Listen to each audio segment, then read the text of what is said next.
Hi hello வணக்கம். Hope your all doing well. நான் உங்கள் தோழி பிரித்தா. நீங்கள் கேட்டுக்கொண்டிருப்பது விக்ரமாதித்தன் கதைகள். லாஸ்ட் எபிசோடில் வேதாளம் பிடிக்க போன கதையை பார்த்தோம். அதில் விக்ரமாதித்தனுக்கு வேதாளம் 24 முறைகள் கதைகள் சொல்லும் அப்படிங்கிறதையும் பார்த்தோம். இந்த எபிசோடில் அந்த வேதாளம் சொல்லிய புதிர் கதைகளை பற்றி பார்க்க போகிறோம். அதில் முதலாவது கதை என்னென்னா பத்மாவதி கதை. வாங்க கதைக்குள்ளே போகலாம். வாரணாசி என்றொரு நகரம் இருக்கிறது. என்றைக்கும் வற்றாமல் நீர் நிறைந்திருக்கும் ஜீவ நதியான கங்கை அங்கே ஓடுகிறது. முன்னொரு காலத்தில் அந்நகரத்தில் பிரதாபமகுடன் என்ற அரசன் ஆண்டு வந்தான். அவன் மகா பராக்கிரமசாலி. அவனுக்கு வஜ்ரமகுடன் என்னும் மகன் இருந்தான். தந்தையைப் போலவே மகனும் வீரம் நிறைந்தவன், அழகிலே மன்மதனுக்கும் மேம்பட்டவன். அவனுக்கு புத்திசரீரன் என்ற பெயருடைய ஒரு நண்பன் இருந்தான். அவன் மந்திரி குமாரனுமாவான். அவனை வஜ்ரமகுடன் தன் உயிரினும் மேலாக நேசித்து வந்தான். ஒரு சமயம் இருவரும் பொழுதுபோக்குவதற்காக வேட்டையாட சென்றார்கள். துஷ்ட மிருகங்களை வேட்டையாடிக்கொண்டே அவர்கள் காட்டில் நெடுந்தூரம் சென்றார்கள். அங்கே மொக்கு அவிழ்ந்த மலர் நிறைந்த மரங்களும் செடி கொடிகளும் அவர்களை அழைப்பதைப் போலவே காற்றிலே அசைந்து ஆடின. குயில்கள் பாடி வரவேற்றன. அந்த காட்டின் நடுவே அழகிய ஏரி ஒன்று இருந்தது. வர்ணத் தாமரைகள் பூத்து விளங்கிய அது தேவலோகத்து தடாகமோ என ஐயமுறும்படி அமைந்திருந்தது. அதிலே மங்கையொருத்தி தோழிகளுடன் நீராடி விளையாடி கொண்டிருந்தாள். ஜலக்கிரீடை செய்யும் அந்த பெண் பேரழகு வாய்ந்தவள். அவளுடைய அழகு அந்த ஏரிக்கே ஒரு தனி வனப்பை அளித்தது. அவளுடைய கடைக்கண் பார்வையிலே மயங்கிய ராஜகுமாரன் தன் உள்ளத்தை பறிகொடுத்தான். அவ்விதமே பத்மாவதியும் ராஜகுமாரனின் அழகிலே மயங்கி அவன் மீது மோகமுற்று தன் வசம் இழந்தாள். குளித்து கொண்டிருந்த அவள் தன் நிலையை மறந்து நாணத்தை துறந்து அவனையே பார்த்து கொண்டு நின்றாள். ராஜகுமாரனும் அவளையே பார்த்து நின்றான். அப்போது அவள் விளையாட்டாக ஒரு தாமரை பூவை பறித்து தன் காதில் சூட்டிக்கொண்டாள். காதில் அணியும் தந்தபத்திரம் என்னும் ஆபரணம் போல அப்பூவை நீண்ட நேரம் சுருட்டி கொண்டிருந்தாள். பிறகு மற்றொரு பூவை பறித்து தன் தலையிலே சூட்டிக்கொண்டாள். அதே நேரம் மற்றொரு கையை தன் நெஞ்சகத்திலே வைத்து கடைக்கண்ணால் அவனை நோக்கினாள். அவள் இதை சகஜமாக செய்ததால் அவளுடைய தோழிகள் இதை விளையாட்டாகவே கொண்டார்கள். அவளுடைய செயலை பார்த்து ராஜகுமாரனுக்கு அதன் உட்கருத்து ஒன்றும் விளங்கவில்லை. ஆனால் கூரிய புத்திமானான புத்திசரீரன் அதை உடனே உணர்ந்து கொண்டான். சிறிது நேரம் கழித்து அந்த மங்கை கரையேறி தன் தோழிகளுடன் தன் ஊருக்கு போய்விட்டாள். அங்கு சென்ற பிறகும் அவளுடைய உள்ளம் தடாக கரையில் கண்ட ராஜகுமாரனையே நினைத்து கொண்டிருந்தது. ராஜகுமாரனோ அவள் புறப்பட்டு சென்ற பிறகு மந்திர சக்தியை இழந்த வித்யாதரனைப் போல ஏதும் செய்ய இயலாதவனாக தன் நகரம் திரும்பினான். அவளை காண வேண்டும் என்ற ஏக்கத்தால் அவன் நிலை நாளுக்கு நாள் மோசமாகிக் கொண்டு வந்தது. ஒரு நாள் அவன் தன் நண்பனான புத்திசரீரனுடன் தனியாக பேசிக்கொண்டிருந்தான். அப்போது, நண்பா, ஏன் வருந்துகிறாய்? அப்பெண்ணை நீ சுலபத்தில் அடைந்துவிட முடியும் என்றான் மந்திரி குமாரன். அதை கேட்ட வஜ்ரமகுடன் ஆச்சரியமடைந்து, அது எப்படி முடியும்? அவள் யார், எந்த நாட்டை சேர்ந்தவள், என்ன பெயர் என்பன போன்ற விபரம் ஒன்றும் தெரியாதே. அப்படி இருக்க என் உள்ளத்தில் ஆசை வார்த்தைகளை சொல்லி ஏமாற்ற பார்க்கிறாயா என்று கேட்டான்.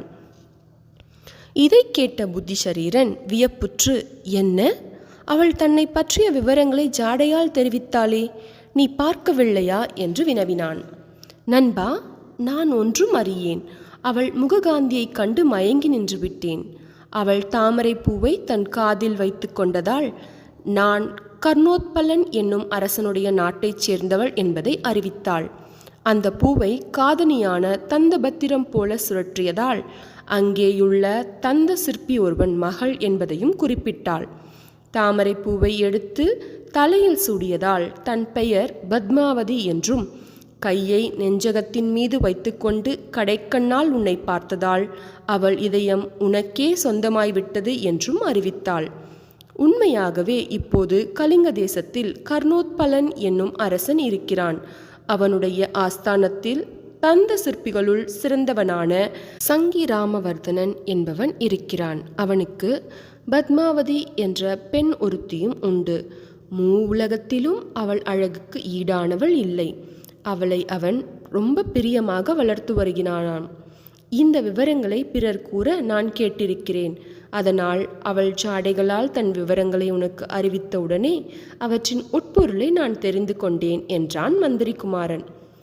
மந்திரிகுமாரன் இவ்வளவு விளக்கமாக கூறியதை கேட்ட வஜ்ரமகுடன் தன் நண்பனின் புத்தி கூர்மையை கண்டு நிரம்பவும் சந்தோஷமடைந்தான். தன் இஷ்டம் பூர்த்தியாகும் என்ற நம்பிக்கையும் அவனுக்கு ஏற்பட்டது. ஆகவே நண்பனிடம் இதை பற்றி இன்னும் விவரமாக கலந்தாலோசித்தான். பிறகு மறுபடியும் வேட்டைக்கு போவது போல அவர்கள் அரண்மனையை விட்டு கிளம்பினார்கள். ஆனால் அவர்கள் காட்டுக்கு போகவில்லை. பத்மாவதி இருக்கும் நகரத்தை நோக்கி செல்லவே திட்டமிட்டிருந்தார்கள். அதனால் ராஜகுமாரன் நடுவழியில் தன் குதிரையை தட்டிவிட்டு பரிவாரத்தினிடமிருந்து தந்திரமாக பிரிந்து தன் நண்பன் மட்டும் பின்தொடர கலிங்க தேசத்துக்கு சென்றான். அங்கே கர்ணோத்பலன் ஆண்டு வந்த நகரத்தை அடைந்து தந்த சிற்பியின் ஜாகையை அவர்கள் தேடி அலைந்து கண்டுபிடித்தனர். பிறகு இருவரும் பக்கத்தில் குடியிருந்த ஒரு கிழவியின் வீட்டுக்கு சென்று தங்கினார்கள். மந்திரிகுமாரன் குதிரைகளை மறைவான இடத்தில் கட்டி புல்லை போட்டு தண்ணீர் காட்டிவிட்டு வந்தான். பிறகு அந்த கிழவியிடம், அம்மா, இவ்வூரில் சங்கிராமவர்தனர் என்னும் தந்த சிற்பி ஒருவர் இருக்கிறாரே, அவரை உங்களுக்கு தெரியுமா என்று கேட்டான். இதை கேட்ட கிழவி அவனிடம் பணிவாக, அவரை எனக்கு நன்றாக தெரியும். நான் தான் அவருக்கு பால் கொடுத்து வளர்த்தேன். அவர் என்னை தம் மகளின் செவிலித்தாயாக அமர்த்தியிருக்கிறார். ஆயினும் நான் இப்போது அங்கு போவது இல்லை. அதற்கு வேண்டிய புடவை துணிமணிகள் எனக்கு இல்லை. என் மகன் ஒரு சூதாடி. என் துணிமணி ஏதாவது பார்த்துவிட்டால் அவன் உடனே அதை எடுத்து போய்விடுகிறான் என்று தெரிவித்தாள். மந்திரிகுமாரனுக்கு இந்த செய்தி ஆனந்தத்தை அளித்தது. உடனே அவன் கிழவிக்கு தன் மேலாடையை கொடுத்ததுடன் வேறு பரிசுகளையும் அளித்தான். பிறகு அவளிடம், அம்மா, எங்களுக்கு நீங்கள்தான் தாய். ஆகவே இரகசியமாக எங்களுக்கு ஒரு உதவி செய்ய வேண்டும். தந்த சிற்பியின் மகளான பத்மாவதியிடம் போய், நீ குளக்கரையில் கண்ட ராஜகுமாரன் வந்திருக்கிறான். அவன் உன் மீது மோகம் கொண்டிருக்கும் செய்தியை உனக்கு அறிவிக்கவே என்னை அனுப்பி வைத்தான் என்று இரகசியமாக தெரிவிக்க வேண்டும் என்று கேட்டுக்கொண்டான். முன்னதாகவே பரிசுகள் அளித்து கிழவியை தங்கள் வசம் ஆக்கி கொண்டு விட்டதால் கிழவி அவர்கள் கோரிக்கைக்கு ஒப்புக்கொண்டு பத்மாவதியை பார்க்கச் சென்றாள். போனவள் சீக்கிரமாகவே திரும்பிவிட்டாள். உடனே அவளை ராஜகுமாரனும் மந்திரிகுமாரனும் சூழ்ந்து கொண்டு போய் வந்த சமாச்சாரம் என்னவாயிற்று என்று விசாரித்தார்கள். கிழவியோ அழமாட்டா குறையாக பின்வருமாறு சொன்னாள். நான் அவளிடம் போய் நீங்கள் வந்திருக்கும் செய்தியை இரகசியமாக கூறினேன்.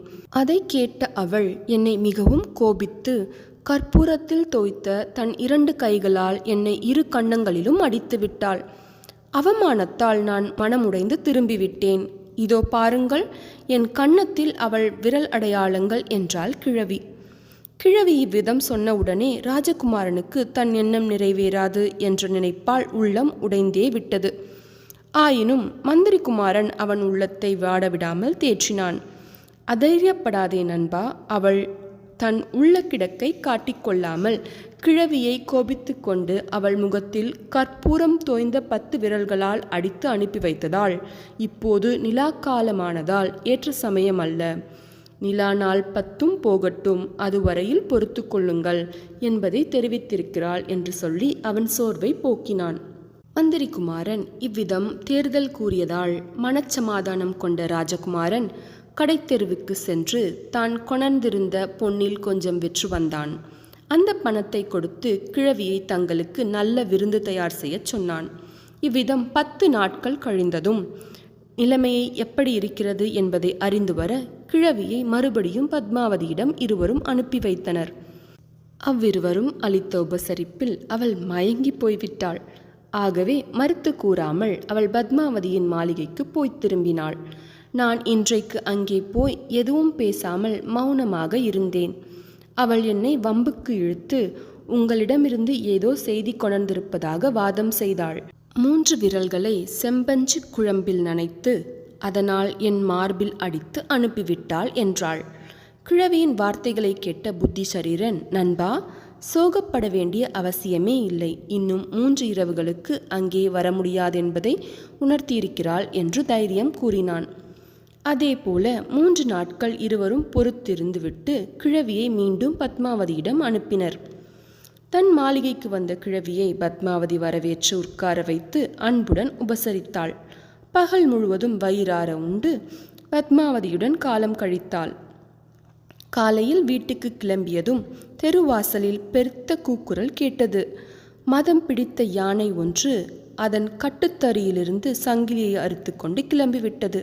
தெருவிலே அங்குமிங்கும் ஓடி மக்களை காலால் மிதித்து கொண்டு வருகிறது என்று மக்கள் கூக்குரல் எழுப்பினர். உடனே பத்மாவதி கிழவியிடம், நீ ராஜவீதி வழியாக போகக்கூடாது. மத யானையினால் உனக்கு ஆபத்து நேரக்கூடும். என்னுடன் வா, வேறு வழியாக அனுப்பி வைக்கிறேன். உன்னை ஓர் ஆசனத்தில் கட்டி கயறு கொண்டு இந்த ஜன்னல் வழியாக தோட்டத்தில் இறக்கிவிடுகிறேன். நீ அவ்விடத்தில் உள்ள மரத்திலேறி மதில் சுவரை தாண்டி கீழே இறங்கு. அந்த வழியாக சென்றால் எவ்விதமான ஆபத்தும் வராது என்று தெரிவித்தாள். அவ்வாறே கிழவியை கயிறு கொண்டு தோட்டத்தில் இறக்கிவிட்டாள்.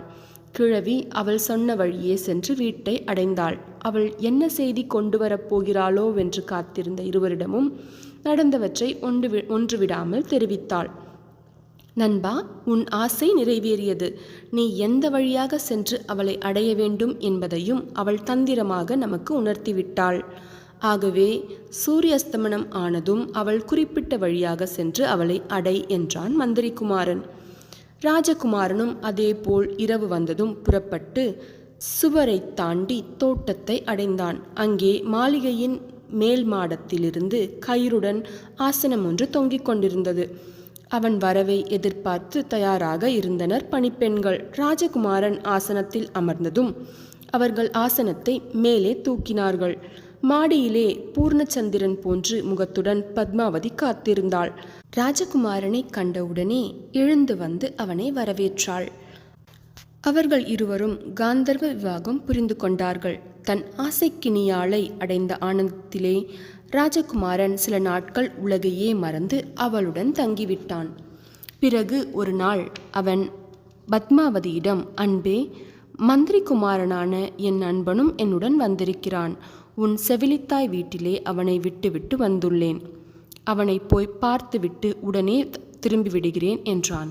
அப்போது பத்மாவதி தன் காதலனை நோக்கி, உங்களை ஒரு விஷயம் கேட்க வேண்டும். நான் காட்டிய ஜாடைகளின் உட்பொருளை நீங்களாகவே உணர்ந்து கொண்டீர்களா, அல்லது உங்கள் நண்பர்தான் அவற்றின் புதிரை விடுவித்து விடை கூறினாரா என்று கேட்டாள். ஜாடைகளில் ஒன்றுமே எனக்கு விளங்கவில்லை. மகா சாமர்த்தியசாலியான என் நண்பன் அவற்றை தன் நுண்ணறிவால் கண்டு எடுத்துச் சொன்னான் என்று உண்மையை அவளிடம் தெரிவித்து விட்டான் ராஜகுமாரன். அப்படியானால் நீங்கள் இதை என்னிடம் முதலில் சொல்லவில்லையே? அவ்வாறு சொல்லாமல் பெருந்தவறு இழைத்து விட்டீர்கள். அவர் உங்கள் நண்பர், ஆதலால் எனக்கு சகோதரர் ஆவார். மற்றவர்களை விட அவருக்கு நான் முதலில் மரியாதை செலுத்தி உபசரிக்க வேண்டியது அவசியம் என்று தன் காதலனை நோக்கி சொன்னாள் பத்மாவதி. அங்கிருந்து புறப்பட்ட ராஜகுமாரன் தன் நண்பனை அடைந்தான். இருவரும் பேசிக்கொண்டிருக்கும் போது ஜாடைகளின் உட்பொருளை அறிந்து சொல்லியது புத்திசரீரனே என்று பத்மாவதியிடம் தான் சொன்னதை தெரிவித்தான் ராஜகுமாரன். நண்பா, இது முறையல்ல, நல்லதும் இல்லை என்று ராஜகுமாரனை கடிந்து கொண்டான் மந்திரிகுமாரன். மறுநாள் காலையில் அவர்கள் இருவரும் அமர்ந்து பேசிக்கொண்டிருக்கையில் பத்மாவதியின் வேலைக்காரி கையில் பக்ஷணம், பலகாரம், வெற்றிலைப்பாக்கு ஆகியவற்றுடன் வந்து மந்திரிகுமாரனின் சௌக்கியத்தை விசாரித்துவிட்டு கொடுத்தாள். ராஜகுமாரன் அவற்றை சாப்பிடக்கூடாது என்பதற்காக தங்கள் வரவை எதிர்நோக்கி எஜமானி ஆகாரம் ஒன்றும் சாப்பிடாமல் காத்திருக்கிறாள். இன்றைய பொழுதை தங்களுடன் விருந்துண்டு இன்பமாக கழிக்கச் சொன்னாள் என்று அந்தரங்கத்தாதி சொல்லிவிட்டு யாரும் காணாமல் புறப்பட்டு போய்விட்டாள். உடனே மந்திரிகுமாரன் தன் நண்பனை நோக்கி, ராஜகுமாரா, இதோ ஒரு வேடிக்கை பார் என்று சொல்லிவிட்டு பலகாரத்தில் ஒரு சிறு துண்டை எடுத்து பக்கத்தில் இருந்த நாய்க்கு போட்டான். அதை தின்றதும் நாய் அவ்விடத்திலேயே விழுந்து தன் உயிரை விட்டது. இதை கண்ட ராஜகுமாரன் திகைத்து விட்டான். இது எதனால், என்ன விஷயம் என்று அவன் பிரமிப்புடன் கேட்டான். உண்மை என்ன என்றால், என் மதிநுட்பத்தை அவள் உணர்ந்து விட்டாள். ஆகவே ரகசியம் வெளிப்படாமல் இருக்க அவள் என்னை கொன்றுவிட வேண்டும் என்று இந்த விஷம் கலந்த பலகாரத்தை அனுப்பியிருக்கிறாள். என்னை எதற்காக அவள் கொல்ல விரும்பினாள் என்பதையும் கேள். அவளுக்கு உன் மீது பூரண ஆசை. நான் உயிருடன் இருக்கும் வரை என்னுடைய தோழமை கொண்ட நீ அவளிடம் பூரண ஆசை கொண்டு அன்புடன் இருக்க மாட்டாய் என்று அவள் கருதுகிறாள். மேலும் என் வார்த்தையை கேட்டு அவளை துறந்து நீ ஊர் திரும்பி விடுவாயோ என்றும் பயம். இதுதான் காரணம். அவள் மீது கோபித்து கொள்ள வேண்டியதில்லை. அதற்கு பதிலாக அவளை இங்கிருந்து நாம் அழைத்து கொண்டு போய்விட வேண்டும். தன் உற்றார் உறவினர்களை துறந்து அவள் வெளியேற நான் உனக்கு ஒரு உபாயத்தை சொல்கிறேன் என்றான் புத்திசரீரன்.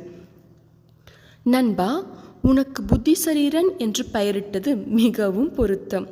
அறிவின் ஆதாரமே நீ என்று புகழ்ந்தான் வஜ்ரமகுடன். இந்த சமயம் வெளியில் ஐயோ, ராஜாவின் ஆண் குழந்தை இறந்து போயிற்றே என்ற குரல் கேட்டது. அதை கேட்ட மந்திரிகுமாரன் மிக்க மகிழ்ச்சி அடைந்தான். உடனே அவன் தன் நண்பனை பார்த்து பின்வருமாறு சொன்னான். நண்பா, இன்றிரவு நீ திரும்ப பத்மாவதியின் மாளிகைக்கு செல். அவளுடன் குதூகலமாயிருக்கும்போது அவளுக்கு நல்ல போதையூட்டி அவளை மதிமயங்கச் செய்துவிடு. தன் நிலைமை மறந்து பிணம் போல படுக்கையில் படுத்து தூங்கும்போது அவள் நகைகளை களைந்து இடையிலே நகங்களினால் சூலாயுதத்தின் முக்குறிகளைப் போல கீறல் அடையாளம் செய்துவிட்டு வந்துவிடு. அதற்கு மேல் நடக்க வேண்டியவற்றை நான் பார்த்து கொள்கிறேன் என்றான் மந்திரிகுமாரன். அவ்விதமாக வஜ்ரமகுடனும் தன் காதலியான பத்மாவதிக்கு போதையூட்டி அவள் மயங்கி கிடக்கையில் கூரிய முனைகளை உடைய நகங்களினால் சூலாயுதத்தின் முக்குறிகளைப் போல் அடையாளம் செய்துவிட்டு நகைகளுடன் வந்து சேர்ந்தான். மந்திரிகுமாரனும் அதைக் கண்டு உவகை பூத்தான். மறுநாள் காலையில் மந்திரிகுமாரன் அவ்வூர் மயானத்தை அடைந்து ஒரு தபசி போல வேஷம் போட்டு கொண்டான். ராஜகுமாரனை சீடனாக வேடம் தரிக்க சொல்லி பத்மாவதியின் நகைகளில் முத்து மாலையை எடுத்து கொடுத்தான். நண்பா, இதை கடைத்தெருவுக்கு சென்று விலை கூறு. பலரும் காணும்படியாக அதை கையிலே பிடித்துச் செல். ஆயினும் யாரும் வாங்க முடியாதபடி அதிகமாக விலை கூறு. காவலாளிகள் யாராவது உன்னை பிடித்து விசாரித்தால் பணிவாகவே இதை விற்க சொல்லி என் குருநாதர் என்னிடம் கொடுத்தார் என்று சொல். வேறு எதையும் கூறாதே என்று சொல்லி அனுப்பினான். வஜ்ரமகுடன் அவ்விதமே மாலையை கையில் ஏந்தி கடைத்தெருவுக்கு சென்றான். அதை விலை கூறினான். அதை கண்ட காவலாளிகள் அவனை ஒரு திருடன் என்றே நினைத்து பிடித்து கொண்டார்கள். முதல் நாள் இரவு தந்த சிற்பி வீட்டிலே நகைகள் திருட்டு போய்விட்ட விஷயம் அவர்களுக்கும் தெரியும். ராஜகுமாரனை அவர்கள் நகர கொத்தவாளிடம் அழைத்து சென்றனர். தபசி வேடத்தில் இருந்த அவனை பார்த்து கொத்தவாள், பெரியோய், இந்நகரத்து தந்த சிற்பியின் மகளுக்கு சொந்தமான இம்மாலை உங்களுக்கு எப்படி கிடைத்தது என்று கேட்டான். ராஜகுமாரன் தன் நண்பன் தெரிவித்தபடி என் குருநாதர் இதை கொடுத்து விற்று தரும்படி கூறினார். மற்ற விவரங்கள் அவரை கேட்டால்தான் தெரியும் என்றான். கொத்தவாள் மயானத்துக்கு வந்து அங்கு தபசி வேடத்திலிருந்த மந்திரிகுமாரனை அணுகி முத்து மாலை கிடைத்த விவரத்தை கேட்டான். மந்திரிகுமாரன் மிக்க சாமர்த்தியமாக கொத்தவாளை தனியே அழைத்து சென்று பின்வருமாறு தெரிவித்தான். நான் ஒரு தபசி, எந்த இடத்திலும் நிரந்தரமாக வசிப்பவன் அல்ல. தற்செயலாக நேற்று இவ்விடம் வந்தேன். இரவு நேரம் இம்மயானத்தில் தங்கியிருக்கையில் நடுநிசையில் மோகினிகளின் கூட்டம் ஒன்று இங்கே வந்தது. அவர்களுள் ஒருத்தி ராஜகுமாரனின் உடலை தாங்கி வந்தாள். அவள் அந்த உடலை கிழித்து இதய கமலத்தை வெளிப்படுத்தி பைரவனுக்கு நிவேதித்தாள். அவள் மோகன வித்தையில் வல்லவள். நன்றாக மதுபானம் செய்து போதை ஏறி தன் வசம் இழந்து இருந்தாள். ஒரு புறம் தனியே அமர்ந்திருந்த என்னிடம் நெருங்கி முகத்தை கோணி என் ஜப மாலையை பிடுங்க முயன்றாள். அவள் என்னிடம் வந்து அத்துமீறி வம்பு பண்ணியதால் எனக்கு கோபம் ஏற்பட்டது. என் மந்திர சக்தியால் சூலாயுதத்தை பழுக்க காய்ச்சி அவள் இடைப்புறம் சூடு போட்டு துரத்தினேன். அப்போது அவள் கழுத்திலிருந்த இம்முத்து மாலையை பிடுங்கிக் கொண்டேன். தபசிக்கு முத்து மாலை எதற்கு? ஆகவேதான் அதை விற்றுவா என்று அனுப்பினேன். இதை கேட்ட கொத்தவாள் அரசரிடம் சென்று தான் அறிந்த விஷயத்தை தெரிவித்தான். செய்தியை கேட்ட மன்னனும் துறவி சொல்லியபடி பத்மாவதியின் இடையில் சூலாயுதத்தின் அடையாளம் இருக்கிறதா என்று பார்க்க நம்பிக்கையான கிழவி ஒருத்தியை அனுப்பினான். அவள் திரும்பி வந்து அடையாளம் தெளிவாக தெரிகிறது என்பதை தெரிவித்தாள். உடனே அந்த அரசன் பத்மாவதி ஒரு மோகினி பிசாசு என்றும் அவளே தன் குழந்தையை கொன்றவள் என்றும் தீர்மானித்து முடிவு கட்டிவிட்டான். அதனால் அவனே நேரில் சென்று தபசி வேடம் பூண்டிருக்கும் மந்திரி குமாரனை பார்த்து பத்மாவதிக்கு என்ன தண்டனை விதிக்கலாம் என்று கேட்டான். அவன் ஆலோசனைப்படியே அரசன் பத்மாவதியை ஊரை விட்டே துரத்திவிட தீர்ப்பு கூறினான். அவளுடைய பெற்றோர்கள் எவ்வளவோ தடுத்தும் அழுதும் அரசன் கேட்கவில்லை. ராஜசேவகர்கள் பத்மாவதியை காட்டுக்கு இழுத்து சென்று ஆடை ஆபரணங்களை உருவிக்கொண்டு நடுக்காட்டில் விட்டுவிட்டு திரும்பினர். இவ்விதம் ஆடை ஆபரணங்கள் இல்லாமல் நடுக்காட்டில் துரத்தியடிக்கப்பட்ட பத்மாவதி தன் உயிரை மாய்த்து கொள்ளவில்லை. இவ்வளவும் மந்திரி குமாரன் செய்த சூதே என்று அவள் நம்பினாள். அதே போல அன்று மாலை ராஜகுமாரனும் மந்திரி குமாரனும் தங்கள் வேடத்தை கலைந்து குதிரை ஏறி அவள் இருந்த இடத்திற்கு வந்தனர்.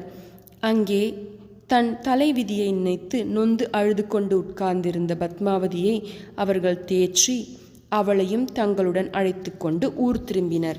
அங்கே அவள் ராஜகுமாரனுடன் சந்தோஷமாக காலம் கழித்தாள். ஆயினும் தந்த சிற்பியோ தன் மகளை காட்டு மிருகங்கள் கொண்டு தின்றுவிட்டன என்று நினைத்து மனமுடைந்து சிறிது காலத்தில் இறந்து போனான். கணவன் இறந்த துக்கத்தால் அவள் மனைவியும் கணவனை பின்தொடர்ந்தாள். இவ்விதம் கதையை கூறி முடித்த வேதாளம் மன்னனை பார்த்து, இந்த கதையில் எனக்கு ஒரு சந்தேகம், அதை தீர்த்து வைக்க வேண்டும். தந்த சிற்பியும் அவன் மனைவியும் இறந்த தோஷம் ராஜகுமாரன், மந்திரி குமாரன், பத்மாவதி இம்மூவரில் யாரை சாரும்? அறிவாளிகளுக்குள் சிறந்தவனான நீ எனக்கு இதை எடுத்து கூற வேண்டும். அரசே, தெரிந்து கொண்டும் உண்மையை நீ எனக்கு எடுத்துரைக்காவிட்டால் உன் தலை 100 சுக்கலாக உடைந்து போய்விடும் என்றது வேதாளம். வேதாளம் இவ்விதம் கேட்டதும் அரசனுக்கு உண்மை விளங்கிவிட்டது. ஆகவே அவன் சிறிதும் பயப்படாமல், மந்திர வித்தையிலே வல்ல வேதாளமே, இதில் என்ன சிக்கல் இருக்கிறது?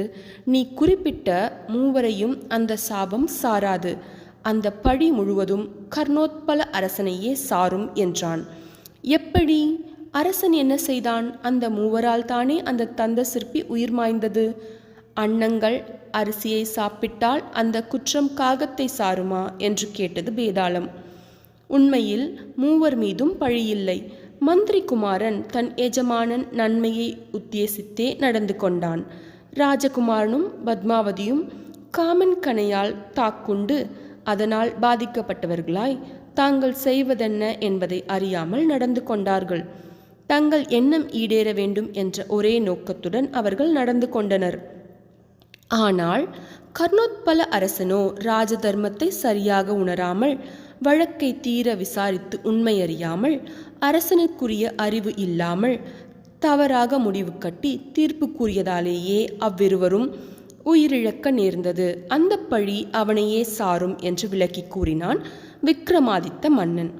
இவ்விதம் அரசன் தன் மௌனத்தை கலைத்து புதிருக்கு சரியான விடை கொடுத்ததை கேட்டு அவன் தோளில் இருந்த வேதாளம் மன்னன் பொறுமையை சோதிக்க எண்ணி உடனே கட்டவிழ்த்து கொண்டு கிளம்பி பழையபடி முருங்கை மரத்தில் சென்று ஏறிக்கொண்டது.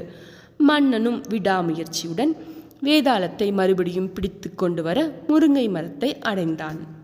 வேதாளம் சொன்ன கதை நல்லா இருந்துச்சு இல்லையா? ஆக்சுவலி இந்த கதை தமிழ் புக்கில் சில சேஞ்சஸோடு இருக்குது. பத்மாவதி தாமரை பூவை கொய்து கண்ணில் ஒற்றி ஜாடை காட்டியதன் மூலம் அவளுடைய ஊர் கண்ணாபுரம் எனவும், தாமரை பூவை பல்லினால் கடித்து காட்டியதன் மூலம் அவள் பெயர் பத்மாவதி எனவும், பூவை காலில் போட்டு காண்பித்ததன் மூலம் அவள் தந்தை பெயர் காளிங்கராயன் எனவும், பூவை நெஞ்சோடு அணைத்து காட்டியதன் மூலம் தன்னருகில் வந்தால் அணைப்பை காணலாம் எனவும், பூவை சிரசின் மீது வைத்து காட்டியதன் மூலம் தலை போகிற காரியம் ஜாக்கிரதை என்ற எச்சரிப்பு எனவும் மந்திரி குமாரன் யூகித்து சொன்னதன் பிரகாரம் அவனும் ராஜகுமாரனும் கண்ணாபுரத்திற்கு செல்கிறார்கள். பிறகு கதை முடிவில் பத்மாவதியின் பெற்றோர்கள் மரித்த பாவம் யாரைச் சேரும் என்று வேதாளம் கேட்ட கேள்விக்கு வரும் பொருளை தீர ஆலோசியாமல் கூறிய மந்திரிக்கே அந்த பாவம் என்று விக்ரமாதித்தன் பதில் சொன்னதாகவும் தமிழ் பாடத்தில் காணப்படுகிறது. பதுமைகள் சொல்லும் விக்ரமாதித்தன் ஆதிசரித்திரத்தில் வேதாளம் முதலில் கூறியதாக சொல்லப்படும் கதை தமிழ் பாடத்திலும் வடமொழி மூலத்திலும் காணப்படவில்லை. அதற்கு மாறாக உள்ள கதை பின்வருமாறு. அதை நெக்ஸ்ட் எபிசோடில் பார்க்கலாம். அதுவரை இணைந்திருங்கள். நான் உங்கள் தோழி பிரிதா. Tata, bye bye.